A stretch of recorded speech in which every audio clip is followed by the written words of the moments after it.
बिस्मिल्लाहिर्रहमानिर्रहीम। अस्सलाम वालेकुम नाज़रीन, कामना नरशद आपकी खिदमत में हाजिर है और आपसे रिक्वेस्ट है कि चैनल को सबसे पहले सब्सक्राइब कीजिएगा ताकि हर आने वाली वीडियो का लिंक आपको मिल सके। खैर, आज कुछ ख़बरें हैं जिन पर मैं आपसे बात करना चाहता हूँ। सबसे पहले नवाज़ शरीफ साहब की बात करते हैं। जी, नवाज़ शरीफ साहब आजकल वो क्या कहते हैं, हीरो बने हुए हैं, छाए हुए हैं। एक बात कहते हैं ना कि आपके बहुत से लोग मुंतज़िर हैं या बहुत से लोग आपके इंतज़ार में हैं, लेकिन अब रिलीफ जो लफ्ज़ है वो नवाज़ शरीफ साहब का मुंतज़िर रहता है। नवाज़ शरीफ साहब जहाँ पहुँचते हैं रिलीफ पहले ही तैयार होता है। नवाज़ शरीफ साहब को रिलीफ ऐसे मिल रहा है कि जैसे फ्री में कोई चीज़, बच्चों को नहीं कहते कि बच्चे आके चीज़ ले जाएं। वो बचपन में मैं याद है कि गली में बच्चे आवाज़ें लगाते थे कि बालो कुड़ियों वंडी दी चीज़ ले जाओ। तो ये नवाज़ शरीफ साहब को रिलीफ ऐसे मिल रहा है कि जी आप आएँ, रिलीफ बिल्कुल तैयार है। क्योंकि नवाज़ शरीफ साहब हैं और मामला अब बहुत आगे आ चुके हैं, तो नवाज़ शरीफ साहब के लिए रिलीफ हमेशा तैयार है। और ये इसकी जो डिटेल है वो सामने आई भी है, वो मैं आपसे शेयर करूंगा। लेकिन अभी नवाज़ शरीफ साहब की बात करते हैं।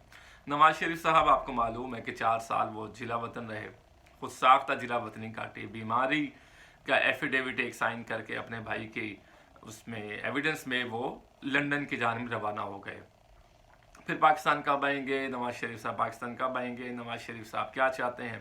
फिर नवाज़ शरीफ साहब जब वहाँ पहुँचे तो इनकलाबी बन गए। आपको मालूम है वहाँ पर जी, मैं वोट को इज़्ज़त दो का नारा उन्होंने लगाया। वोट को इज़्ज़त कैसे मिलती है? वोट को तो इज़्ज़त ऐसे मिलती है ना कि जो लोग आपको वोट करते हैं आप उनके काम करें। अब नवाज़ शरीफ साहब लंदन में बैठे सियासत करते रहे, पहले बीमारी का कह कर गए और वहाँ पर उनका डॉक्टर्स और उन्होंने उनकी बड़ी लुक आफ्टर की। खैर, फिर ये बात आ गई कि नवाज़ शरीफ साहब को जो तिब्बी माहिरीन है वो इजाज़त नहीं दे रहे सफ़र करने के। फिर ये बात आ गई कि अभी हालात ऐसे नहीं है कि नवाज़ शरीफ साहब पाकिस्तान में आए। फिर ये बात आ गई, जो उस वक्त के वज़ीर दाखिला थे पाकिस्तान के, राना सनाउल्लाह, उन्होंने कहा जी नवाज़ शरीफ साहब इलेक्शन में पाकिस्तान आएंगे और इलेक्शन की कंपेन करेंगे, और वो अब आ भी चुके हैं। लेकिन सवाल ये है कि नवाज़ शरीफ साहब पर जो मुकदमात हैं उनका मुस्तकबिल क्या होगा, नवाज़ शरीफ साहब का मुस्तकबिल क्या होगा, पाकिस्तान की सियासत का मुस्तकबिल क्या होगा, पाकिस्तान की सियासत में इमरान खान और नवाज़ शरीफ में से क्या होगा। तो मैं एक बात कहता था कि ये मेरा अपना एनालिसिस है कि देखिए ये डील होनी है। अगर नवाज़ शरीफ साहब पाकिस्तान आ गए तो फिर इसका मतलब है कि इमरान खान से कोई डील नहीं होगी, और अगर नवाज़ शरीफ साहब पाकिस्तान ना आए तो फिर इमरान खान बाहर आ जाएंगे, फिर उनसे डील हो जाएगी। तो डील तो दोनों में से एक से होनी थी और वो हो चुकी। अब नवाज़ शरीफ साहब जहाँ पहुँचते हैं उनको रिलीफ मिलता है, और रिलीफ उनका मुंतज़िर होता है कि अगर रिलीफ कोई ऐसी शक्ल में मौजूद हो जो इंसानी शक्ल में हो तो रिलीफ नवाज़ शरीफ साहब को सैल्यूट करे। लेकिन चूँकि रिलीफ इंसानी शक्ल में नहीं है तो रिलीफ नवाज़ शरीफ साहब का मुंतज़िर रहता है। वो पहुँचते हैं, उनको रिलीफ मिल जाता है। तो लोग उनको आने वाले दौर में वज़ीर आज़म भी कह रहे हैं। लेकिन हैरानगी की बात यह है कि वज़ीर आज़म का प्रोटोकॉल तो अभी नवाज़ शरीफ साहब के साथ है। देखिए ना, वो लंदन से पाकिस्तान पहुँचे, पाकिस्तान से इस्लामाबाद पहुँचे, इस्लामाबाद से लाहौर एयरपोर्ट पर पहुँचे, लाहौर एयरपोर्ट से वो मीनार पाकिस्तान की जानिब आए। तो जहाँ जहाँ वो उतरे हैं वहाँ पर उनको सलूट हुए हैं, वहाँ पर उनको प्रोटोकॉल दिया गया है और पाकिस्तान के वज़ीर आज़म का प्रोटोकॉल दिया गया है। तो ये सारी चीज़ें सामने दीवार पर लिखी हुई हैं कि ये सब क्या हो रहा है। खैर, नवाज़ शरीफ साहब के अगर हम ये कहें कि सितारे इस वक्त बहुत उरूज पे हैं तो ये गलत नहीं होगा, क्योंकि ये सितारे चमक भी रहे हैं, दमक भी रहे हैं और नवाज़ शरीफ साहब को चाह भी कर रहे हैं। नवाज़ शरीफ साहब को बता रहे हैं कि जी आप ही दूल्हा हैं, नवाज़ शरीफ साहब आप ही पाकिस्तान के मसीहा हैं, आप ही पाकिस्तान की भाग दौड़ को संभालेंगे और आपके पास ही ये एबिलिटी है कि आप पाकिस्तान के मसाइल को हल कर सकें। लेकिन वो लोग, वो जर्नलिस्ट, वो कारकुनान, वो सियासी लोग जो नवाज़ शरीफ साहब को ही वज़ीर आज़म देखना चाहते हैं, लेकिन वो तारीख़ पर नज़र नहीं दौड़ाते कि पिछले 37 बरस में जो पाकिस्तान मुस्लिम लीग नवाज़ की हुकूमतें रही हैं, चाहे वो 2-2 ढाई साल रही, तो उनकी परफॉर्मेंस क्या है। सिर्फ मोटरवेज बिछा देनी, करप्शन के केसेस और लॉ एंड ऑर्डर का मसले मसाइल, फिर शहबाज शरीफ साहब, छोटे मियाँ साहब का दौर और डॉलर कहाँ से कहाँ पहुँच गया। नवाज़ शरीफ साहब ये कहते हैं ना कि अब मेरे वक्त में, मेरे दौर में रोटी इतने की थी, लेकिन वो शहबाज शरीफ साहब जो उनके भाई हैं उसमें नहीं वो रोटी की बात करते कि उस वक्त रोटी मिल भी रही थी कि नहीं। नवाज़ शरीफ साहब कहते हैं मेरे वक्त में रोटी और आटा इतने का था, शहबाज शरीफ साहब के दौर में आटा मिल ही नहीं रहा था, मिल रहा था तो उसका रेट आपको पता है, मेरे दौर में चीनी इतने की किलो थी। शहबाज शरीफ साहब के दौर में कितने की किलो रही है, नहीं बात करते। उसके बाद मेरे दौर में डॉलर इतने का था, पेट्रोल इतने का था। शहबाज शरीफ साहब के दौर में कितने का डॉलर और कितने का पेट्रोल रहा। और मज़े की बात है, जो वज़ीर ख़जाना आपके दौर में रहे हैं इसहाक डार साहब, वही शहबाज शरीफ साहब के दौर में भी वज़ीर ख़जाना बने। तो ये चीज़ें तो उसी तरह नहीं है। तो ये लोगों को भी सोचना चाहिए कि जो कल्ट फॉलोइंग होती है ना, वो किसी की भी जमात से हो, इमरान खान की कोई कल्ट फॉलोइंग है या नवाज शरीफ की है, आसिफ जरदारी की है, तो कल्ट फॉलोइंग नहीं होनी चाहिए। डिबेट्स होनी चाहिए, डिस्कशंस होनी चाहिए, फिर उसमें से एनालिसिस होना चाहिए। आप वो क्या कहते हैं कि क्रिटिकल थिंकिंग होनी चाहिए कि कौन सी जमात, कौन सा लीडर, वो उसका पास कैसा था, माजी में उसकी क्या परफॉर्मेंस रही है, अब इस वक्त अगर वो ये बात कर रहा है तो क्यों कर रहा है, पाकिस्तान की उसने क्या खिदमत की है। वो कोई भी हो, जो भी आप क्रिटिकल एनालाइज करके, अगर आपको इमरान खान अच्छे लगते हैं ज़रूर उनको वोट करें, अगर आपको नवाज शरीफ साहब अच्छे लगते हैं ज़रूर उनको वोट दें। पाकिस्तान पीपल्स पार्टी आपको समझते हैं कि वो तमाम मसाइल को हल कर सकती है, ज़रूर उसको वोट करें। मौलाना फजलुर रहमान अच्छे लगते हैं, आप ज़रूर उनको वोट करें। तो ये क्रिटिकल थिंकिंग करना होगी न्यूट्रल होके।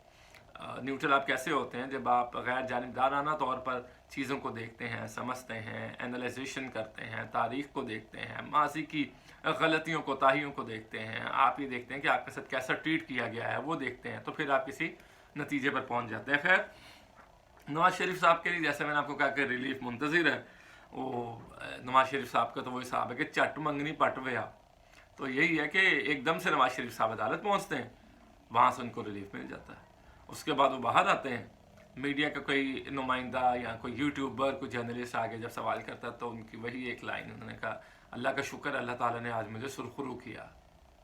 और उसके बाद बस मीडिया में डिबेट होती है रात को 8 से 9 में फिर 10 से 11 में, और उसके बाद मामला खत्म। तो ये सारा सीन हो रहा है। आपको मालूम है जब नवाज शरीफ साहब पाकिस्तान आ रहे थे तो उस वक्त भी मीडिया पर ट्रांसमिशन चल रही थी, एंकर्स बल्ले बल्ले कर रहे थे कि मसीहा पाकिस्तान को बचाने आ रहा है लंदन से, अब पाकिस्तान में दूध और शहद की नहरें चलेंगी, अब पाकिस्तान में तरक्की और खुशहाली का दौर होगा, पाकिस्तान में तमाम मिलें जो है वो चलेंगी, पाकिस्तान में कारोबार आगे बढ़ेगा। तो ये इनकी हुकूमत थी तो फैसलाबाद में सारा कुछ बंद हो गया था, वो नवाज शरीफ साहब जिक्र नहीं करते। इमरान खान बहुत गलत होंगे, लेकिन फैसलाबाद में सारी फैक्ट्रियाँ, सारी मिल्स वहाँ पर काम कर रही थी, उनको गैस और बिजली के नरखों में उसमें कमी वाक़ई की गई थी। इमरान खान ने उनको एक पैकेज दिया था, वो कहते हैं ना पैकेज डील दी थी, जो पैकेज डील लेके आप आए, जी हाँ, इसी से मुताबिकत वहाँ पर उन्होंने, चूँकि वहाँ पर फैक्ट्री मालिकान, ताजरों और कारोबारी सनतकारों को दी थी डील, पैकेज डील उन्होंने दी थी, और यहाँ पैकेज डील आपको दी गई है। तो है तो पैकेज डील, लेकिन उसका तर्ज अलग अलग है। खैर आगे बढ़ते हैं। नवाज शरीफ साहब वज़ीर आज़म का प्रोटोकॉल एंजॉय कर रहे हैं। एवन फील्ड रेफरेंस में वो बरी हो चुके हैं, आपको मालूम है, और तोशा खाना में वारंट उनके ख़त्म कर दिए गए। फ्लैगशिप में नैब ने खुद ही सरेंडर कर दिया फ्लैगशिप रेफरेंस में, और अल अज़ीज़िया में भी आज वो माशाल्लाह बरी हो चुके हैं। जो आखिरी रुकावट थी उनके पाकिस्तान के वज़ीर आज़म बनने में, अब ज़ाहिरी तौर पर वो ख़त्म हो चुकी है, और अब वही होगा कि शेर जिदों आएगा लग पता जाएगा। तो बस अब शेर आने वाला, तो देखते हैं कि शेर आकर क्या करता है। अगली खबर एक शामिल करते हैं। भारतीय सुप्रीम कोर्ट ने, आपको पता है, जो हमारी मुआविन खुसूसी हैं मिशाल मलिक, यासीन मलिक साहब की अहली हैं, मुआविन खुसूसी हैं इस वक्त, उन्होंने कहा है कि भारतीय सुप्रीम कोर्ट ने साबित किया कि वो मोदी और RSS की कोर्ट है। इंडियन सुप्रीम कोर्ट का फैसला इंसानियत की तजलील है। गुज़श्ता 2 माह से गजा में जो हालात कशीदा हैं वो सबके सामने हैं, और दुनिया की खामोशी भी इस पर कोई बात कर रही है। इंडियन सुप्रीम कोर्ट भी इंसानियत की खिलाफ वर्जी पर मबनी उन्होंने फैसला दिया है। साथ उन्होंने कहा कि गजा दुनिया के लिए एक टेस्ट केस है, और वहाँ पर बच्चों और ख़वातीन पर जुल्म और जबर हो रहा है। इंसानियत की खिलाफ वर्जी को सुप्रीम कोर्ट ने सपोर्ट किया। भारतीय सुप्रीम कोर्ट की बात कर रही हैं, और सुप्रीम कोर्ट ने कश्मीर की खुसूसी हैसियत ख़त्म करने के फैसले को दुरुस्त करार दिया है, और सुप्रीम कोर्ट ने अपने अमल से साबित किया कि वो मोदी और RSS की कोर्ट है। बिल्कुल ये ठीक बात है। आपको मालूम है कि कश्मीर में इतना अरसा हो गया, वहाँ पर जो 80 लाख लोग हैं उनकी ज़िंदगी को मुश्किल में डाला हुआ है। 35A, आर्टिकल 35A और 370 की जो क्लॉज है उसका जो शबखून कश्मीरियों पर मारा गया, वहाँ पर उनकी ज़िंदगी को अजीदन बना दिया गया। ना उनको वहाँ पर कोई मजहबी आज़ादी है, ना ही कोई इबादत की मजहबी आज़ादी है, ना ही कोई सियासी आज़ादी है, ना ही वहाँ पर फ्रीडम ऑफ स्पीच है। लॉकडाउन किया हुआ है, इंटरनेट की बंदिश है और मामला सबके सामने हैं। तो दुनिया की खामोशी है इस पर। अब फ़लस्तीन में जो हो रहा है, गज़ा में ख़वातीन और बच्चों पर जुल्म हो रहा है, दुनिया खामोश है। और इस वक्त में भारतीय सुप्रीम कोर्ट का फैसला खुद उनके मुंह पर तमाचा है कि वो अपने आप को सबसे बड़ी जमहूरियत कहते हैं। तो जमहूरियत तो इंसानों की होती है, इंसानों की मंशा पर जमहूरियत कायम रहती है कि हर बंदे को आज़ादी होती है, हर फर्द आज़ाद होता है, हर फर्द अपनी मजहबी रसूमात अदा करने में आज़ाद है, हर फर्द अपनी राय कायम करने में आज़ाद है, हर फर्द कारोबार करने में आज़ाद है। लेकिन ये सारा कुछ दुनिया में तो हो रहा है, लेकिन कश्मीर में नहीं हो रहा। कश्मीर में 80 लाख लोगों को उनकी ज़िंदगी को मुश्किल बनाया हुआ है। तो ये भारतीय सुप्रीम कोर्ट का इस वक्त में फ़ैसला, ये दुनिया को खामोशी तोड़नी होगी। यूएन की करारदाद के मुताबिक कश्मीर का फ़ैसला होना चाहिए। तो यूनाइटेड नेशंस को भी अपना रोल अदा करना होगा। वहाँ पर जो सेक्रेटरी जनरल है अक़वाम मुत्तहिदा के एंटोनियो गुतेरेस, उनको आगे आना होगा, उनको रोल अदा करना होगा कश्मीर के मामलात पे। तो मुझे याद है कि अगर 80 लाख जानवर किसी मुल्क में आप कैद कर दिए जाएँ, तो ये तमाम ये जो यूरोपियन ममालिक हैं या जो दूसरी साइड है, वो सारे उठ खड़े होंगे कि यहाँ पर जानवरों पर जुल्म हो रहा है, वहाँ पर आवाज़ उठाएंगे। लेकिन इंसानों पर जो जुल्म हो रहा है उस पर कोई आवाज़ नहीं उठा रहा। तो ये दुनिया की खामोशी क्यों है, इस खामोशी के क्या हल है, और देखते हैं कि आने वाले दिनों में इसमें क्या अपडेट आती है। लेकिन भारतीय सुप्रीम कोर्ट का फ़ैसला, उसकी जितनी मजम्मत की जाए कम है। और इसको ये फ़ैसला अगर यही कहा जाए जो मिशाल मलिक ने कहा कि ये भारतीय सुप्रीम कोर्ट का फ़ैसला इंसानियत की तज़लील पर मबनी है, तो ये गलत नहीं होगा। अब तक के लिए इतना ही, मुझे इजाज़त दीजिएगा। अल्लाह हाफिज़।